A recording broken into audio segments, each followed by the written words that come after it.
Kinshasa makambo ezanga kate. Est-ce que c'est vrai que mwana ya poto abwakeli mutu mbasu ya gorge po ba yibie $2000 na matanga ayi okunda bongo grand frère na ye? Qu'est-ce qui s'est passé? Ba yibie $2000 po na nini? Nani a yibie $2000? Asali nango nini? Po abwakela mbasu ya gorge yango toko développer na émission ya lelo toko betelo histoire ya lelo. Journaliste d'investigation Peter Tchani après retour na ye na Europe bayaki bongo ko agresser d'abord avant comment ba menasaki mwasi na ba na ye sika boye balingi ba menacer banani ba menacer yango to ko développer yango awa yango ba journaliste nyonso opposition baloyi ba kola la lelo na ndako ya Peter Tchani baya ko boma bango ensemble. Qu'est-ce qui se passe au juste? Nous sommes très surpris d'apprendre que les forces du progrès, qui n'a d'abord pas un soubassement juridique, qui doit être assimilé aux milices, va visiter la résidence du journaliste Peter Tchani. Nous sommes déterminés en tant que des hommes, des intellectuels, parce que nous ne pouvons pas venger la même méthode, le même mécanisme. Nous serons chez Peter Tchani ce soir. Nous avons décidé de passer nuit. Ceux qui veulent le visiter, les tuer sa femme et ses enfants, saccager sa maison, sont les bienvenus. Ezali susu ya kobomba te bandeko tango ba pays belé africain ba liko boya makambu ya kobala na basi mibali na mibali kasi tala na ba pays misusu ezali ko sala malaise bomoni mundelo wana abali mwasi ya mobali ya mutu mwindo epesi pasi tala voile mulai koleka kutune ya mwasi normal voile wale keti na kati église epesi pasi tokozongela yango kaka na émission ya lelo totika la kaka na makambu ozo benga makambu ya mabe Bamboka ebele après autorité ko la sabine na Valencia tala siko awa na San Francisco bandeko mobali normal abali mbwa ya mwasi mariage entre mobali na mbwa ya mwasi epesi pasi. Qu'est-ce qui se passe bandeko na monde oyo toko développer yango kaka na émission lelo affaire Bunagana oyo ba Ugandais ba occuper yango provisoirement ndeko oya lelie epesi pasi ale pona nini ba kondi ba ali kolobela yango te makambu ya pambala batu ba leki je déclare pona mabele na biso oyo ba Ugandais ba occuper ba ali koloba te kasi ministre pe na sima ndeko intervention na ye alobaki landa. J'ai vu des communautés, j'ai vu des Congolais dénoncer, condamner l'agression physique de monsieur Bossembe. Au même moment, le M23 a cédé le territoire de Bunagana à l'armée étrangère, donc aux forces de EAC. Mais nayoki communauté à mon côté bimike biso batu ya boye toujours condamné. C'est nous qui vous disons tous les jours que nous ne céderons aucun centimètre carré de la République démocratique du Congo. Derrière moi, il y a la campagne défendant la patrie Bendele Koyate. C'est pas de nous et c'est pas par nous que la balkanisation va arriver. Radio Collectivia Fiston, tous abonnés massivement, c'est validé. Mobali mbinga na mwina ngolo aboya hydroquinone soki ezotambola basheri bazokwea mayanga na retrouve douce tendresse affection epana yo nasalelo nini pondimake na kupendaka sana shita kwacha pelende wenjoro Après son succès au stade de Gaborone à Botswana, après plusieurs rendez-vous manqués, la star africaine de la rumba congolaise, Koffi Olomide, live in Cape Town.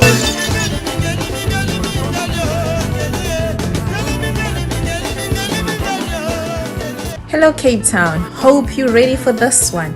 We'll be presenting to you right here in Cape Town, Waterfront, Cabo Beach, Koffi Olomide on the 11th and the 12th. Save the date. Get your dancing shoes on. I'll be there. Hope to see you there. Voici un grand rendez-vous de retrouvailles de toutes les communautés africaines. Namibia, Botswana, Zambia, Zimbabwe, Afrique du Sud, Mozambique, Lesotho, Swaziland. Rendez-vous à ne pas manquer. Hello South Africa, Koffi is coming to Cape Town. The African king of rumba is coming home. Don't miss it. Buy your tickets now. See you there. Yaka na linga yo bongo simaliwa ya kuzwa ngai.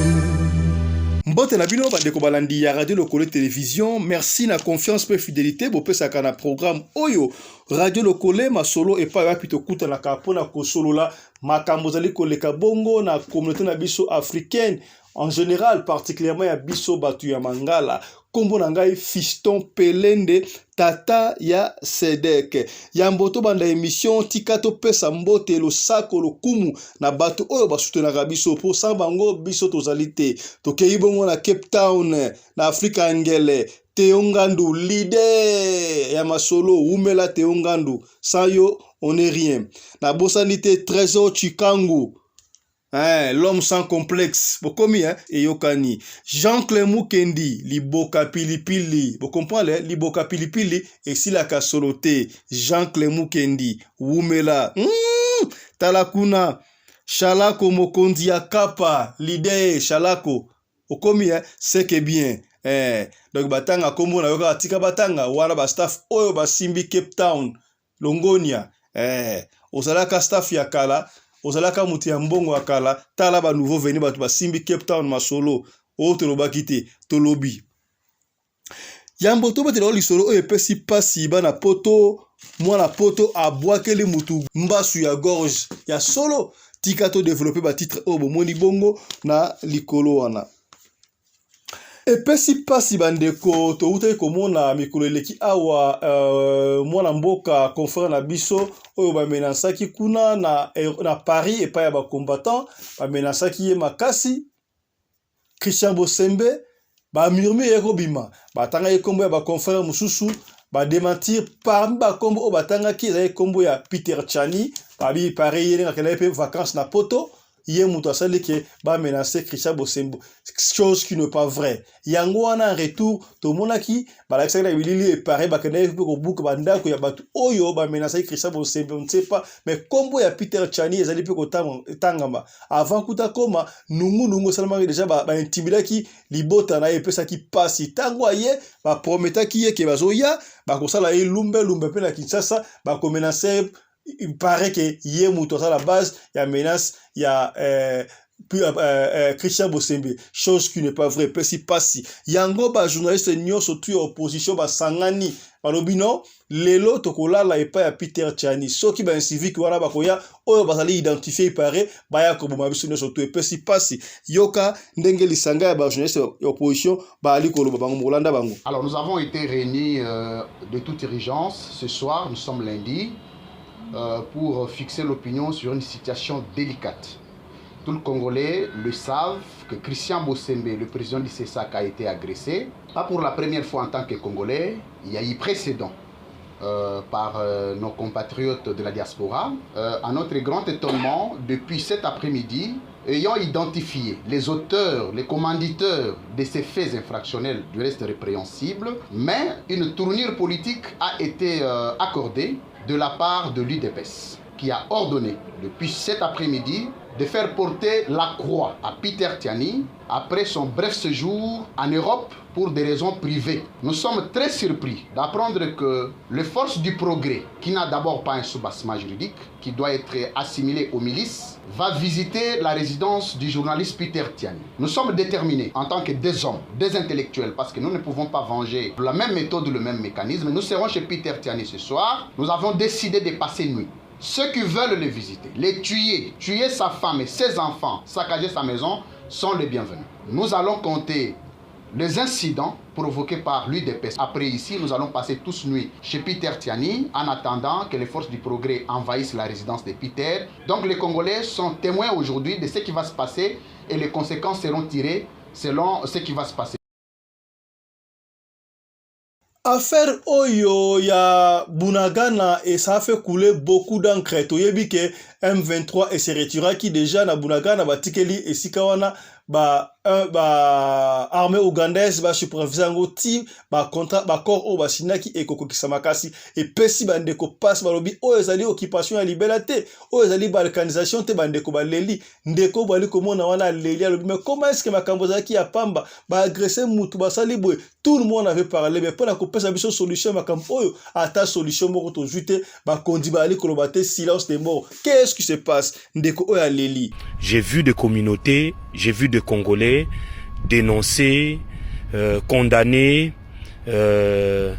l'agression physique de monsieur Bosembe.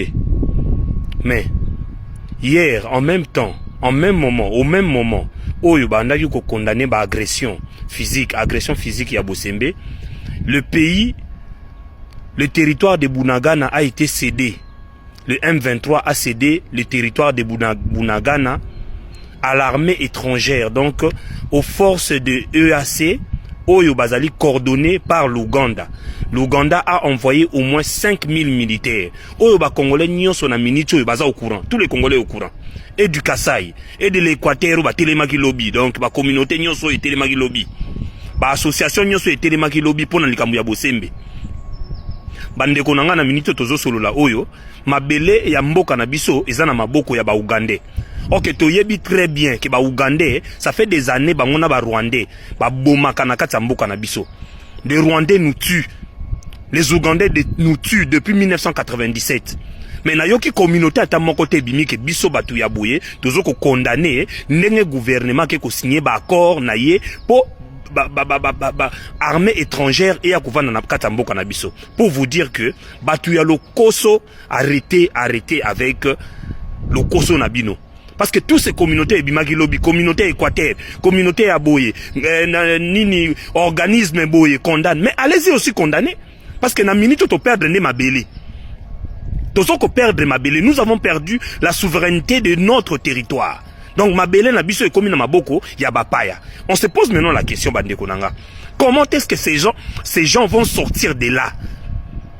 Parce que, nous avons insisté.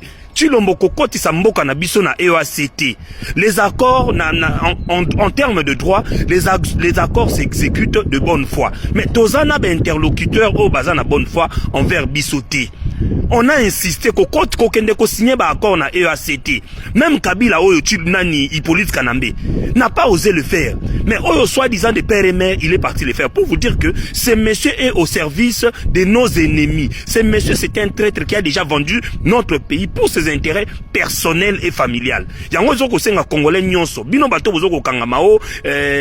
Kasi na sima ya kolele ndeko, tomoni pe porte-parole ya gouvernement, ministre ya presse et médias, mwana mboka Patrick Mouyaya a répondu qu'il... Écoute, il y a une échéance qui a été prévue de 6 mois pour la force régionale et il y a en ce moment précis une évaluation qui est faite à un niveau le plus élevé parce que c'est maintenant que les forces régionales se déploient. Vous savez, il y a toujours une certaine distance entre ce que nous décidons de faire et les déroulés des choses sur terrain, parce que par exemple les troupes il faut les mobiliser, les matériels il faut les mobiliser, tous ces préalables là, logistiques qui précèdent la mise en place d'une opération militaire. Mais ici, la menace qu'il faut tacler le plus rapidement, c'est la menace du M23.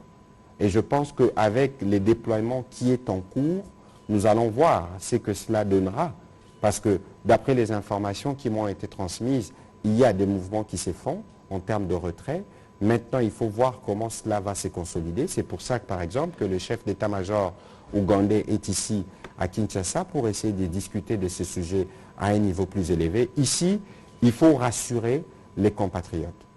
Il faut rassurer les compatriotes que la stratégie que nous avons mise en place, elle est certes douloureuse, elle est certes critiquée. Nous comprenons parce que nous sommes dans un contexte démocratique, mais au bout du compte, il faut faire confiance au président de la République et au gouvernement. C'est nous qui vous disons tous les jours que nous ne céderons aucun centimètre carré de la République démocratique du Congo. Derrière moi, il y a la campagne défendant la patrie Bendele Koyate. Ce n'est pas de nous et ce n'est pas par nous que la balkanisation va arriver. Pour le reste, toutes ces questions, c'est des questions que nous connaissons, que nous suivons, qui sont prises en charge. Et c'est pour ça que de manière régulière, nous venons vous faire le point de l'évolution, pour éviter justement que toute la machine de la manipulation qui accompagne ces différents processus ne puisse installer les doutes dans les chefs de nos compatriotes. Collègue Rikamonini, Bokoa,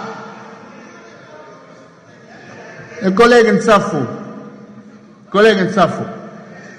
ici nous sommes responsables, nous savons ce que nous faisons. Nous n'allons jamais brûler ce pays. Nous travaillons pour la paix. Ce qui vous avez pollué la nationalité congolaise italienne. loi Tchani ça a fait couler beaucoup d'encre tokobanda ko zongela yango koloba ba misusu bazali ko appuyer yango des pères et des mères ba misusu bazali ko boya yango ça fait couler beaucoup d'encre. Papi Tamba communicateur ya PPRD azali moko ya bato oyo bazali ko boya yango a expliquer clairement Eri koloba nini wa azali ko pesa constitution kanda yoka makambo o Papi Tamba alobi. Bonsoir peuple congolais. Vous excusez à revenir sur proposition de la loi Tchani. Je pense l'avoir dit dans l'émission Moko. Maintenant, il y a des sources parce que dans une demande, il y a des bébés qui ont des sources davantage. En matière de nationalité, dans le cannabis, tout est bien. Au cause de la Congolais par naturalisation est l'accès au sein demande la nationalité aux libanais aux soudanais aux la congolais pour botami na kati ya Congo aux l'étranger ou pas aux la congolais na lien à makila au babengi lien à sang ou na latin ius sanguinis au kozala congolais. Mais épaisse automatiquement tes qualités à congolais d'origine. Yango, mibe konabisyo le bini. Pose à la congolais d'origine. Il faut moko na kati ba parents na. Biso nyo so yebi ke moi na bota na papa na nani na maman. Il faut soit papa, soit maman. Moko na bango azala ba parents na ye. Base à la nationalité congolaise avant 1960. C'est-à-dire qu'on va démontrer avant 1960, Bazari Djaba, Congolais. Il y a des lois et lobby. Mais loi est bâtie ici. Sauf ça, Congolais d'origine, c'est-à-dire parents moko à Congolais, au coquille au briguer mandat présidentiel, puisque au briguer mandat présidentiel, ça veut dire que la poste de sa souveraineté au Kiko utilise au Kiko ça y est yango pour excuser la libéral to ça la yango mandat présidentiel na kati ya Congo et ça 4 conditions. Ça dispose à la candidat président de la République. Bah oui, premièrement il faut à la congolais d'origine. Na autre expliquer congolais d'origine de l'accent. Il y a mis balé, bah il faut à la âgé au moins 30 ans.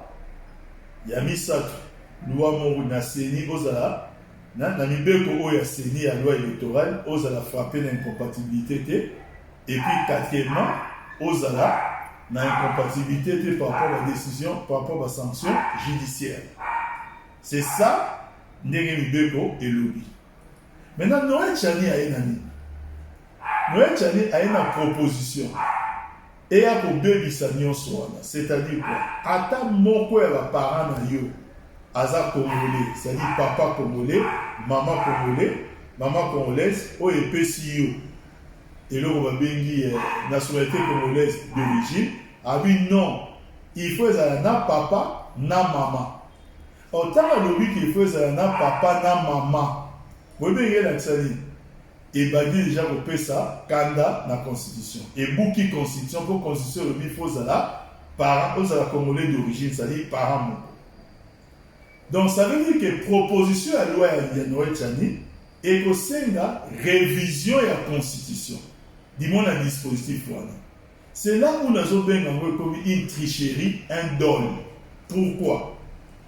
Parce que initiative il y a révision de la constitution. C'est la constitution et puis ça m'a fait qu'à ni bon, n'a on a battu mine hein. Et puis ça il y a quatre possibilités. Premièrement, Moukondjamboka, chef de l'État, a une initiative de la révision de la Constitution. C'est-à-dire qu'il faut initier à l'époque où on va voter. Gouvernement, tant que la réunion du Conseil des ministres, il y a une résolution, il y a une initiative de la révision de la Constitution. Les parlements, c'est-à-dire l'Assemblée nationale et le Sénat réunis, sous la condition définie dans la loi, la Constitution tient un règlement d'ordre intérieur.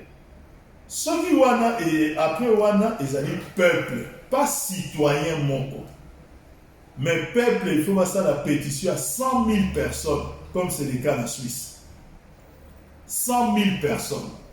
100 000 personnes sont au une pétition. Vous déposez on a bureau, il y a Assemblée nationale, président du bureau Assemblée nationale. Il y a des présidents du bureau Assemblée nationale à Osanini, pour examiner régularité, pour aligner.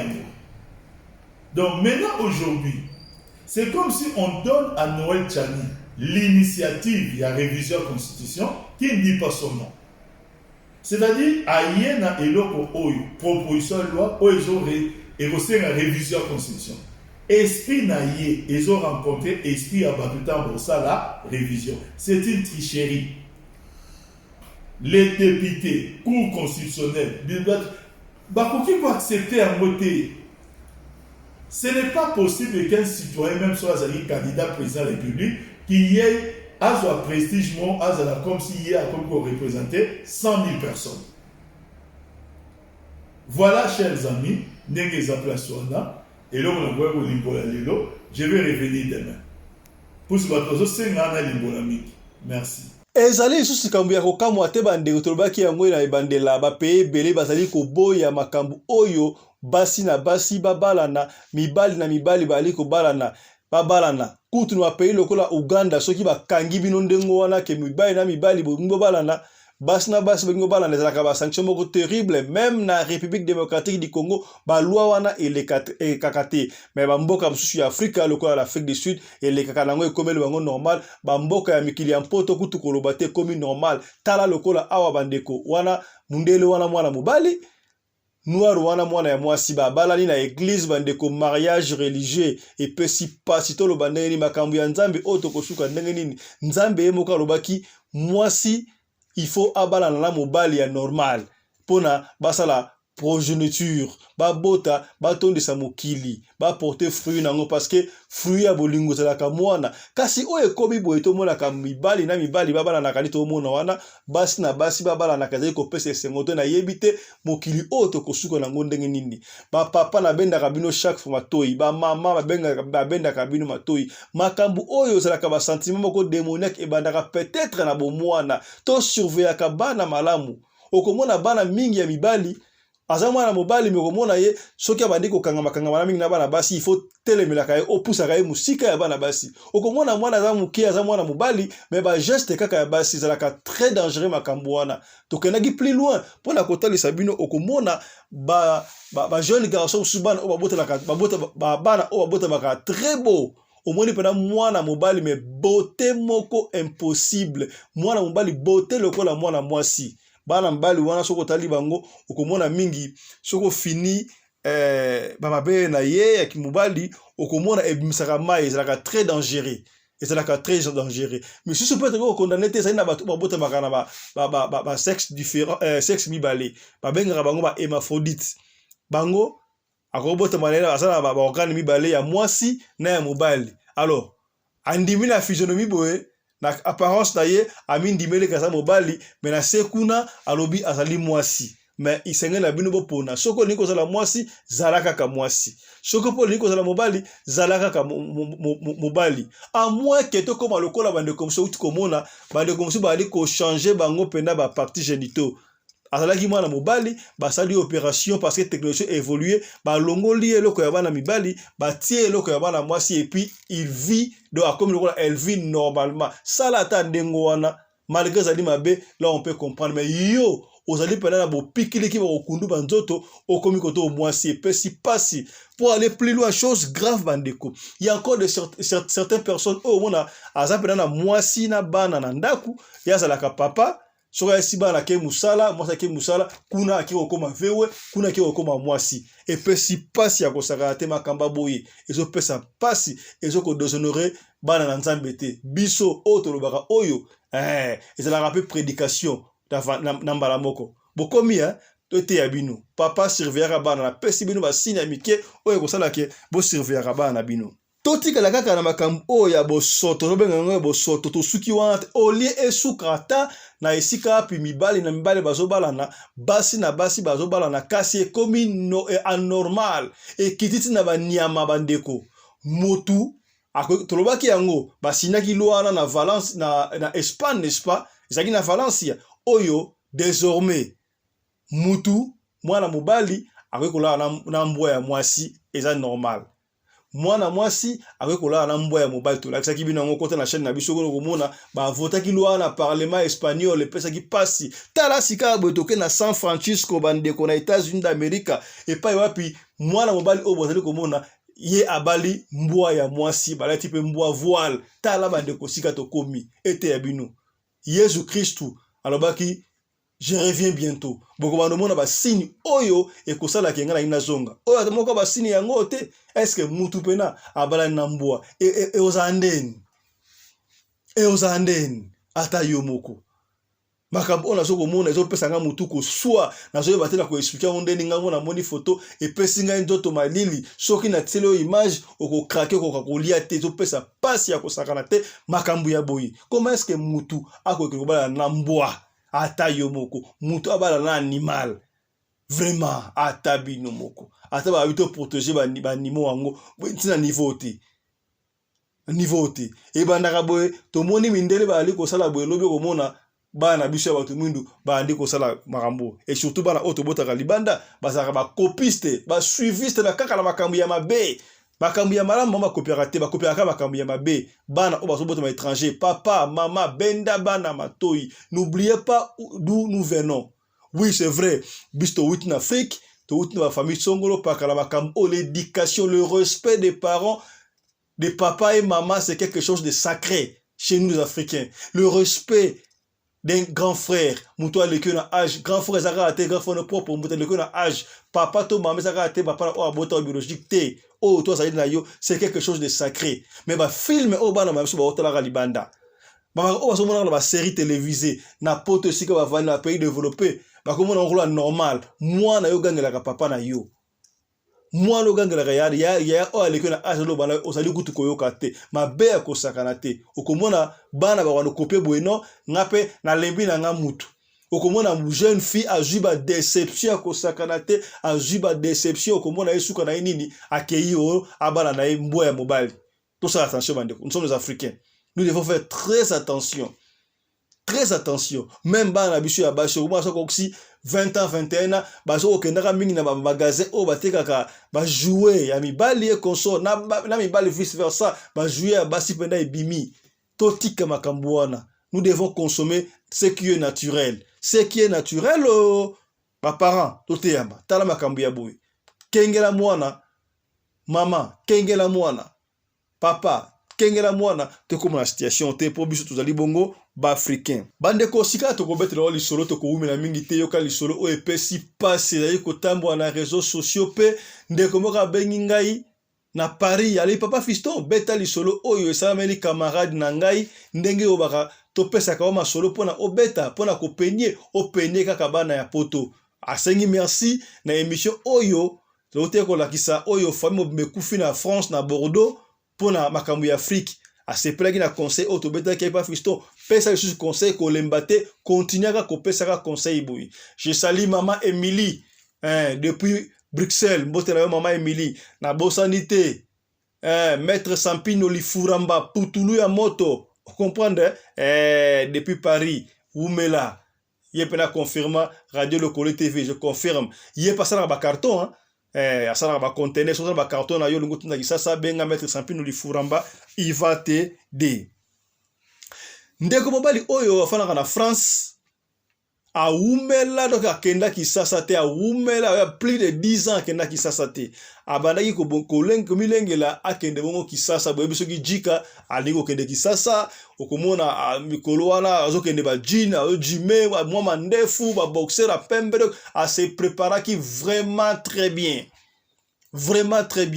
il s'était décidé tant okende kisasa na soma moi etene mabei na ngala somba moi ndaku na ngala bana kutunga malgré ndaku ko peut-être ba somba bandaku na kisasa o somba bandaku peut-être yo pokola na okuna te o sombi ndaku na mbongo no ya pasi ya malili mais comme ndaku abatu mususu c'était dans son plan il fallait qu'akende asomba bongo pe lupango kasi une semaine avant kende boye le malheur ne fait jamais seul ba ko benga ye grand frère na ye akufi.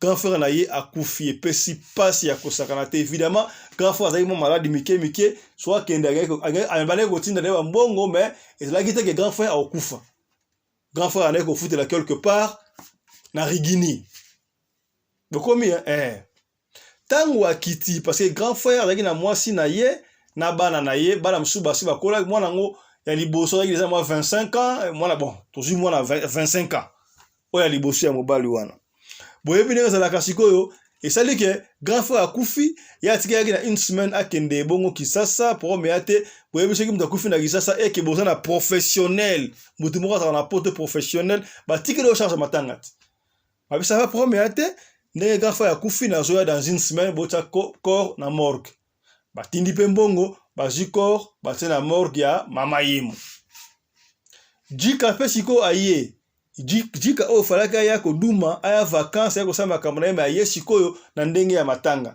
boyebi yango deja ntango alingai koya jika soki alingai aumela apreparaki deja doki na bilamba oyo akokaba ya papa leki ya papa kulutu ya bana nkasi nyonso tu ezalaki na oyo kutu mpe ya na ye akufi ezalaki aye nango kaka ndenge wana ntango aye mpe basali matanga nyonso normal matanga esili nyonso konso eleki mpe très bien kitoko ya bandaki kovanda na flat hotel moko songolo alors na flat hotel oyo bandaki kovanda pardon boyebi soki jika ye esengaka atambulaka na mwa saki tobenga mwa basaki te okomona soki jika peut-être azali ya mwasi okomona okozwa leki na ye moko ya mwasi to leki ya mobali na ya mwasi azalaka na ye balalaka na ye na flat mpo akolala ye moko te sikoyo ye ndeko oyo auti France azwaki bongo mwana nkasi na ye donc mwana ya liboso ya na ye akufi abandaki kolala na ye na flat asalaki au moins 1 mois mpo ezalaki vacances alors ndenge tout ce que ezali préparé ndenge ezalaki déjà préparé atali boye me lupangu oyo nga nalinga nasomba soki nasombi yango mpo na ngai ekozala malamu te. Qu'est-ce que je dois faire? Bon, nasomba lupangu oyo en mémoire ya grand frère na ngai nasala nini natia yango na kombo ya bana ya grand frère na nga na mwasi ya grand frère na nga parce que awa ba futela awa ekozala mbilinga grand frère asa kufi ekozala nga chaque mois tinda mbonga ndaku papa leki mbonga ndaku pardon ekozala mbilinga comme ça azaki na makanisa malamu. Effectivement asombi pe lupangu oyo asombi wana asombi lupangu na limité lupangu moko ya très bien asombi pa ki pena très fort asombi lupangu na limité alongoli mwasi ya grand frère na ye veuve wana bana na neveu na ye aye kofandisa bango na limité wana alors ebiso kosombi ndako sika esengaka kosala baretouche consort nyonso te bandako bref ntango asombaki ndako badepense matanga nyonso tu wana mpo mutu na mutu azwaki elamba na ye papa kutu papa leki donc oyebi kaka feta matanga jikat balataki pena komi se doit jika sikoyo atikalaki na $2000 atikalaki nango ezalaki ndenge asombi lupango wana peut-être fixe biloko ya mike obongisa biloko ya mike kobongisa mwa porte kotia mwa couleur consort wana alinga kosala $2000 alinga koutilize $1000 na $1000 wana utilize abongisi lupangu biloko ya mike bacouleur consort $1000 elinga kotikala wana alingaki apesa yango epai ya veuve mwasi ya grand frère na yakufaki no zwa $1000 oyo mpona ose débrouiller. Kasi tango etikali 5 jours azonga esika atiaki mbongo ake koluka mbongo pona apesa asala ba programme wana mbongo eza te. Mbongo ezala te ndenge nini? Entre temps mwana kasi na ye wana eva na ye do babengaka ye kutu pasteur mutu malamu siko yosala ye mwa soni eske nakotuna neve oyo mpo neve oyo abi neve yango wana donc soki babimi bake kolia ata mwa ntaba to bakosala makambo boye soki apesi ye mbongo asomba eloko okomona soko aye no tonton etikali 1000 francs azozongisa bechange tala kaka mosu akesomba eloko aye azongiseli yo na échange esoki opesanga mpe courage abi anaye mpe okabeli ba $25 ba $10 moko soki ezongi 1000 francs osimba yango kaka desaka oyebi kaka otambola na jika doki bamichene bamilekeli azwaka mwana malamu mais natiaki $2000 awa $2000 ebungi ngai ndenge nini? Est-ce que bato ya flat hotel oyo bango bazala ba double clé te baye kofungola te asomi tu naka aye moko abi c'est pas possible tokita na se bakiti na se batuni na réception na ndenga mayele telaka ajikata atuni bata réception. Est-ce que s'il vous plaît bokomba ki chambre? Oui, est-ce que tango bokomba ki chambre na sala ki wana c'est na mutute o akota ki na chambre na ngai babi. En tout cas mutu akota na chambre te biso pa na biso awa soki okangi ozi soit toke na clé to tiki awa mutu akota na chambre te moyebi ke yo moko ke na ba clé na yo donc to simba ka yango te mutu akoti te. Et pesie mutu ko soit do a sepeli ata mukete mais atu neve na yo ante tanga yo ke na ko tuna parce que réception parce na neve na ye a kepe sina lupango asomba ki wana pona bango effectivement heureusement basazaki bya mikanda makamne surtout kleka pona ba réfectionner yesu ka bando zonga ayebisi ko nanio moi si ya grand frère na ye. Non, c'est mec qui au moins en tout cas la sombre le pango consort mais bon monnaie tu vas porte oh fallait to bongisa faire autre couleur na prévoyé qui $2000 moko boye wana ne veut pas lui wana na $2000 on a prévoyé qui il fallait qui $1000 wana tout ça ba travaux mike to bongisa le pango so ngapena sika ba couleur consort na $1000 ngoti kala ngana pesa $1000 o se debriaka ata mwa mapa libosa lupangu ata mwa quelque chose pona bozanga mbongo tepo mobali asia kufi. Mais hélas mbongo wana ebungi eyibinga ba yibinga mbongo wana talaka yo sa mutu ndengo $1000 ebungi $2000 na kisasa.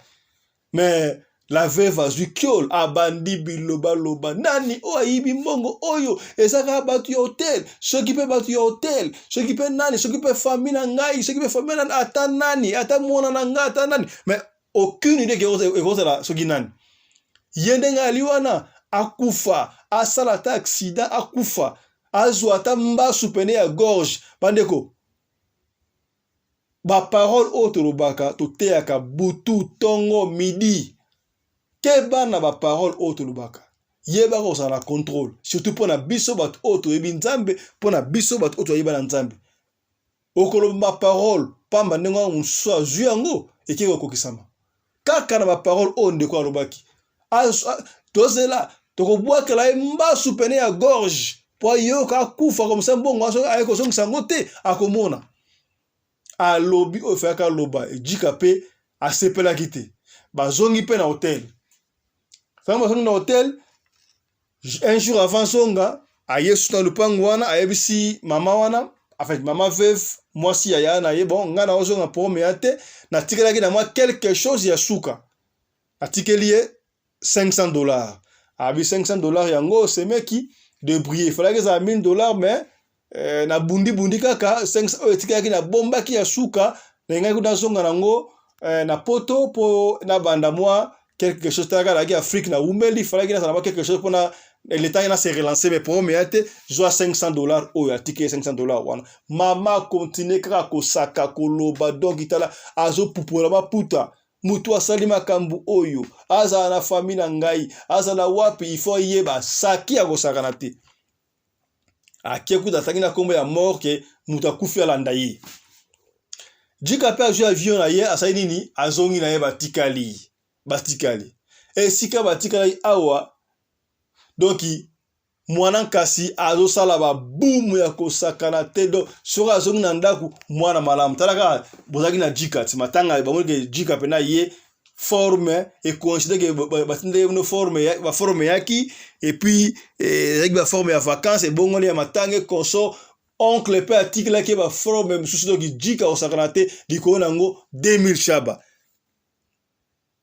yoka siko lisulu ba boom eleki boom donc na boom asali boom il y a quelques jours Neve a dépassé qui $1000 déjà $1100 article là qui na $900 nzambe alalaka te to benga ngo nzambe alalaka te to ba deyo ba zui ba parole oyo mama ba ndeko lo bato ndenge nini oyebike basalaki na taxi ba wuti kolian taba benga ngo nini na couloir kimbuta na couloir kimbuta bazo zonga sikoyo mama na accident basali ya kosakana te chauffeur kutu mutu fayaki soki ndenge nini chauffeur azui pena choc makasi te bango nyonso tu na mutuka basalaki presque bien mais ye kaka neve wana abukani likolo na ndenge kosakana te dikosengi ke ye batia libende na kati bazwi bakende hôpital wana badi kotala donc moyen te do grave ya kosakana te mama donc obo mesano mutu ya famille etikali kaka siko oncle oyo tobeti soza na France wana bengi oncle tala kutu boye tala boye mwana na ah moyen te asala accident na nini boye qu'est-ce qui ne va pas en tout cas tu comprends te uta village ceux qui mbuta ceux qui couloir qui mbuta ceux qui nangani to en tout cas esala biso mabe boye ah mais nga place na mbongo te na uti ko zonga ça fait ceux qui un mois ngo na mbongo te bo ça va tout aller to kosala mama siko atiki wa koteka ko débrouiller boye na Congo ndezalaka mama ifa ko masiko garde malade azalaka wana mama mutanaye kosaka akomwasi ya prière losambo efutaka yaya losambo epomaka te o losambo efutaka losambo epolaka te mama alika kofala na mwana ya zo consoler no ya kobika na yo eza maladi e console donc tellement consolation elekaki et toucher motema ya mwana nkasi mwana ye à 25 ans ay mama na ebite osambelaka nzambe ya solo tozaka bata mukimi omoni $2000 oyo oncle banaye koluka nga mutu na yibaki yango na joaki yango na yebaki teke ezalaki pena ba travaux ya auto salaka oyo ya lupangu pe $1000 ndenga lobenga fala pe osala commerce na yebaki na joaki yango na yebika bato apoto bazalaka na bambongo na bango talaka mutu asombele biso lupangu ba buma na ko sala tunebe azana ngo ebele ya ngo na joaki ona kanga motema tino bana loba wana ke mutu wana kufa baba kele mbasu ya gorge nanda ba ça la rien mais là komona peut-être accident on a sali et ça maroba o ane koloba mama limbisa ngai ndenge sali awa mbongo wana na itisa soki $1100 $900 et ça na ndaku et ça esika boy yebisa oncle ah mama leli pona nini boye ok mama benga siko oncle a expliqué $2000 wana mwana kasi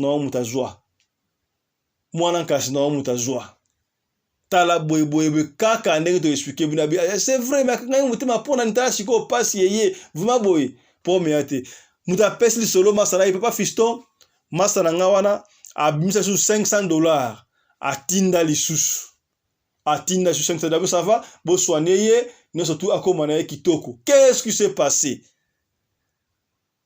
alors binini awa il fallait que na mbongo wana apesa mama bango $1000 à la commerce apesa ke de $500 oya bakisi wana ezalaki lokola $1000 oya prometaki ye pona commerce ekoki soka retraité moyen na mbongo wana ye soki pe otikala soki pe kozanga kamunuko abi a partir à jour wana master na ngai wana abukasim acha pena be no ndoko asoso nenga la pakara mabele pena bi ngai pena fwa kumputu e pa fisto beta li solo oyo bando ke belebe ko mona wana na poto a voyager ke na Angola ke na Afrique du Sud ke na France ou aux États-Unis ou azonga kate bo konda na bango rapide ngwate bo tuna ka histoire oko mona mutana mbongo na ye azoko somba ba Gucci azosomba ba biloko griffe belebele bozo condamner tala kutu oyo banda ya poto kaka bilamba asala kate loko moko te bande batongo ba flat hotel papa fiston muninga na nga wana asala eloko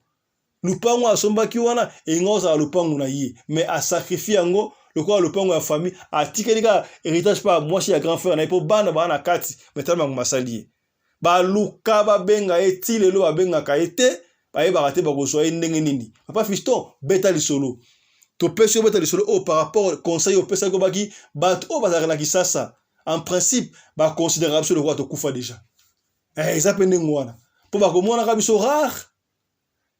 Mais na poto tout ça vivant na Congo tout ça kufa pour tout le monde na raté na poto tout ça différent donc la différence en est que kaka ceux qui m'ont kufa ke libela okoyoka souvent na été mais biso ba yoka rafana biso na téléphone mais batu o basa bande kono solo oyo sana bango siko zali oza na Angola oza na Afrique du Sud oza na Gabon oza na États-Unis oza na Sydney oza na Venezuela oza na wapi na Kigali bango wane bande kono ya solo soki likambo yali bango bakoya premier secours bango nde wana bakoyoka pe pasi koleka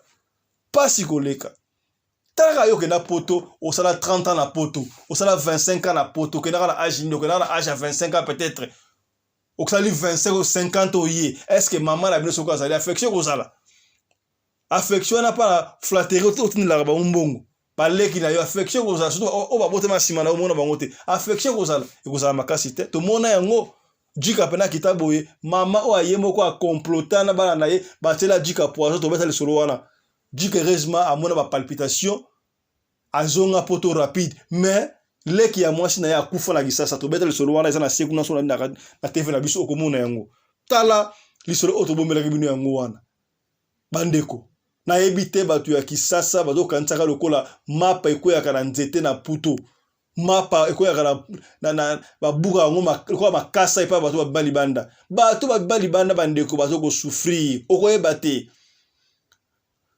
ndeko ko babala musala malili ya ko saka attaque alati babulangeta akaki 4-5 pantola ke ko luka pona bino bosala bien alongo na peut-être famille na ki pauvreté mais yengu ta bunda pona famille yango te tayo kutu bango te tali ata bango te vraiment lo ka boye ndenge nini soki po tindi te mabe otindi mabe to ko suka ndenge nini ba famille ya boye et pesi pasi ya ko sakana te tala lisolo oyo il paraît mwana poto abwakeli mwana kisasa mbasu ya gorge ezalaki mbasu ya gorge te tala lisolo de leki yango histoire vraie esala imbongo bandeko.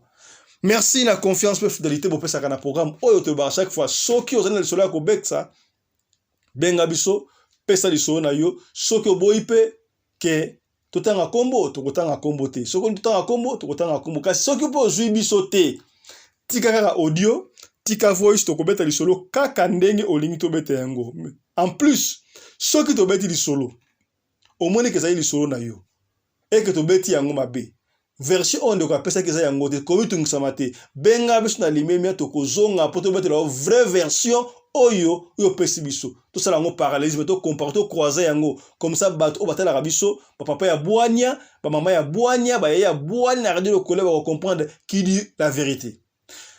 Merci tika to ko succès sur émission na bato oyo ba soutenir rabiso to kotanga bango parce que bango sa bango biso to zalité bokomi Théo Ngando, leader na Cape Town. Théo Ngando, leader. Jean-Claude Mukendi Liboka Pilipili si la gasolote na Cape Town. Oumela Papa Yonde Mystique. Trésor Chikangu. Homme sans complexe. Ngala Baxile Ndengwana. Homme sans complexe. Trésor Chikangu. Shalako Mukondi Akapa. Ye. Aza cousin ingela i photo. Apé satala te. Bokomi c'est que bien. Bango wana. Ba prêtre. Obengo prêtre après atika benga photo mona réaction. C'est que bien. Solo li. Voilà. Cape Town. Kofi Olomide arrive na Cape Town. Bokomona radio loko télévision et kozala wana équipe mobimba na Cape Town. Yo muto ayi na Cape Town. Ozana besoin okuta na radio loko télévision tozali koya na Cape Town. Numéro na biso yango wana bobenga biso déjà à partir à lundi na Cape Town tokoya kuna pour un séjour de quelques jours seulement et puis tozonga isika bon puis tozala ka donc bande ko tu à Cape Town. Ozana besoin au le la radio loko télévision tozala déjà à partir lundi benga biso y a pas de souci. Merci na sponsor officiel de la chaîne Oyo Mama Charlotte Kaputu, la dame de fer Oumela la bière officielle là-bas na bino. Merci pe na coordinatrice de la chaîne Oyo Mama Rina Umbi, la femme à la taille d'une tige spaghetti, ni courbire, ni virage. On se retrouve tout à l'heure dans l'émission Moussou. D'ici là, portez-vous bien. Santé de fer à tous. Chap chap et tchara. Dans le cadre de soutenir la vision du chef de l'État dans les domaines de l'éducation, Mama Charlotte Kaputu, la femme de fer, facilite à vos enfants de devenir étudiants en Afrique du Sud. Dans l'école de l'aviation, apprendre à piloter l'avion commercial ou militaire, apprendre à piloter l'avion de chasse, apprendre à piloter l'hélicoptère commercial ou de chasse, mais aussi apprendre à réparer les avions commerciaux ou militaires, des hélicoptères militaires ou de chasse en Afrique du Sud. Bandeko, yo mutolingi mwanona koma, pilote commercial to militaire. Avantage yango yo obengi na numéro oyo ya Mama Charlotte ako guide bino ndenge nini mwana na yo ako sala classe ya pilotage. Alors avantage nyonso hébergement minerval olingi mwana na yo ayeba ko bongisa ba moteur ba avion benga Mama Charlotte na Afrique du Sud. Madame Charlotte Caputu et ses collaborateurs mettent un hangar plein d'avions à la disposition de vos enfants qui viendront apprendre ici en Afrique du Sud, voler à l'espace sud-africain, devenir un grand pilote commercial ou militaire. Contactez Madame Charlotte Caputu. Devenir pilote d'un avion commercial ou de chasse n'exige pas un diplôme d'État. Un certificat d'études primaires suffit pour apprendre à piloter l'avion commercial ou militaire. Les appartements confort pour accueillir vos enfants lors de leur séjour ici en Afrique du Sud. Piscine, salle de bain, salle à manger, cuisine, lavabo, tout pour accueillir vos enfants.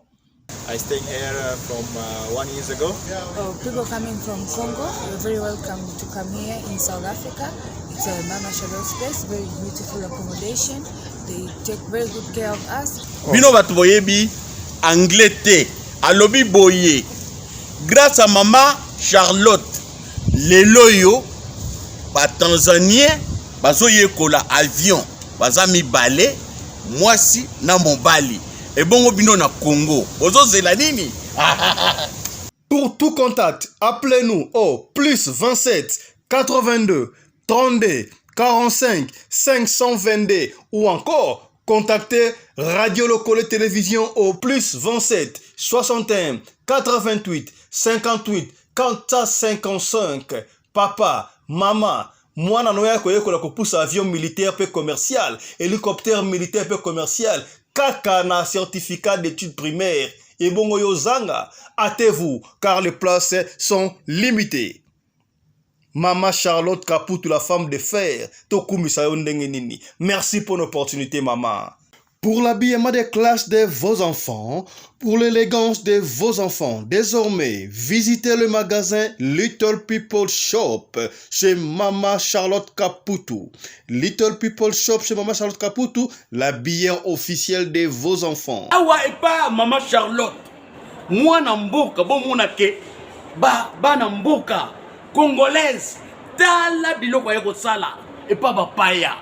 Acheli biso bilamba. Banda de 0 à 3 mois, yango yo. Soto yawa de 6 à 9 mois. Toke wana de 9 à 12 ans. Toza na nyonso. Bana mibali na bana basi. Soto yawa. Mumoni oya bana basi. Ndenge mwana zo putsana. Toza lokola wato yene 8 ans ti komata. Yango yawa. Koto yo ndi makambo. Mwana zo bimondire ministre. Ya bataille nyoso yango ba Samuel ba Chuchu yango yo andika la tsabana oyine to butaka elengi tala ba fest bana mwana bimi na fete batu ba komobanga soko lingo somba biloko yo omonike olingo sepelisa mwana na yo ko déplacer na yo te okotika na internet okomona adresse na biso yango wana.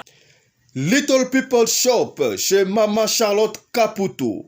Adresse Edenval, Greenstone Shopping Center, shop numéro L119.